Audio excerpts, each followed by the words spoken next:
Shalom Aleichem. Mishnah Yomi continues in chapter 3 of Shevuot, Mishnayot 6 and 7.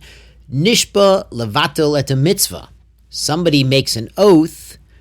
An oath is a religious thing, but his oath is to violate a commandment. For instance, he swears he's going to eat chametz during Passover, or he swears he's not going to shake a lulav during the holiday of Sukkot.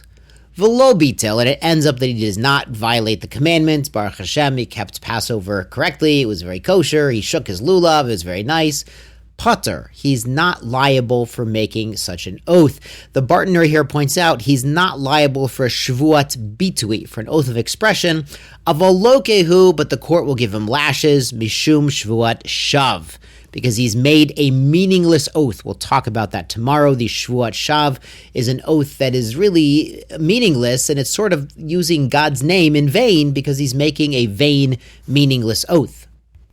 But again, he's potter because an oath does not go on top of another oath. And as we mentioned yesterday, we already have an oath pre-existing from Sinai to observe every commandment in the Torah. So another oath to affect our pre-existing oath is not binding. It never took effect.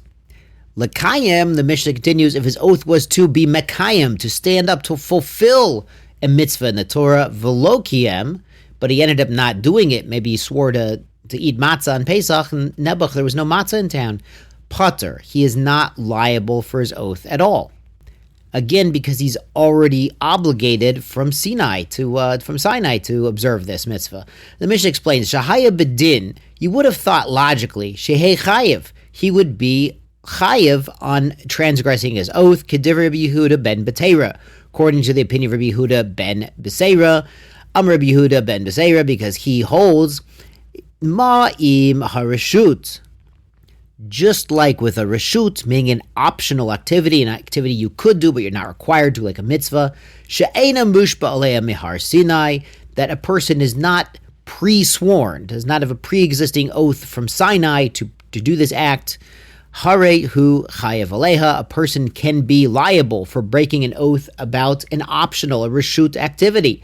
Mitzvah, a commandment, shehu mushba aleya mehar Sinai, that everyone is obligated to since the time of giving the Torah at Sinai.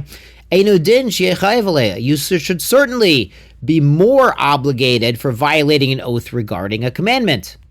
Amrlo, the other sages said back to Rabbi Yehuda, lo, they said your logic is not perfectly valid here, because im amarta, if you're telling us b'shvuat harashut, an oath about an optional activity, sheken also bo love kahen, because the person is making the negative that I won't do it just the same as the positive that I will do it. For example, from yesterday, he says I will throw a stone into the ocean, or he says I will not throw a stone in the ocean. He has that option at his disposal. Tomar, could you say the same thing? B'shvuat mitzvah, of an oath to do a mitzvah. Shelo asa ba'lav kahen. He doesn't have the option to say, I'm not going to do a mitzvah.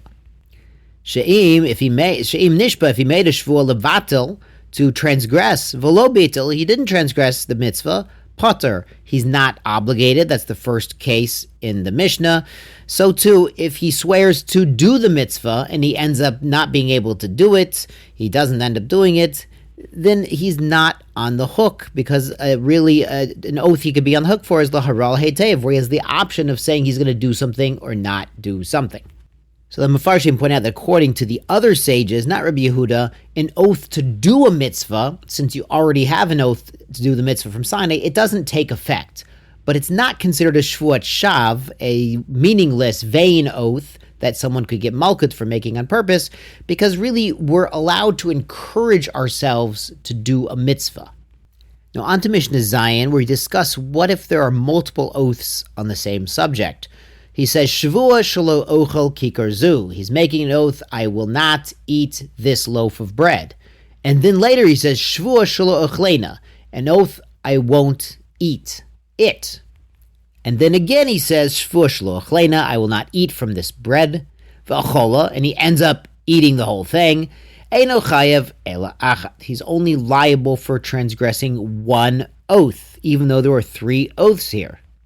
And the reason being, as we mentioned, an oath can't take effect on a pre-existing oath.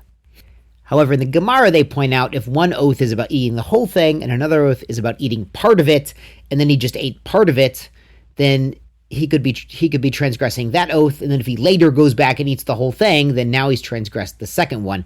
And there's another nafkamina, another ramification, if he goes to a chacham and undoes the first oath. He gets annulled the first oath, the second oath would still be there waiting in the wings.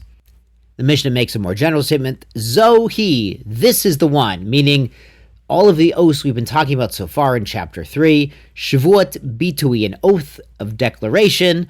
This word bitui is like a word of expression. That's how it's used in chapter 5 in Leviticus. Shachayavin ol zadono makot, that if a person transgresses on purpose, he could be lashed by the court. Val shegagata, and if he's just making a mistake, transgressing it by accident, he is chayav a korban olev yurid. In a chatas that goes up and down, meaning depending on how wealthy he is, that's the expense of the chatat he has to bring. Now the Mishnah contrasts this to Shevuot shav, an oath in vain, a meaningless vain oath. Chayvin al zadono makot, if he transgresses on purpose, meaning he makes this oath on purpose, he could be hit with makot, with the lashes from the court. Al shegagata pater. If he's violating it by accident, then he's pater. And this is really the introduction. We'll see more about Shevuot shav tomorrow. Tisku the mitzvot.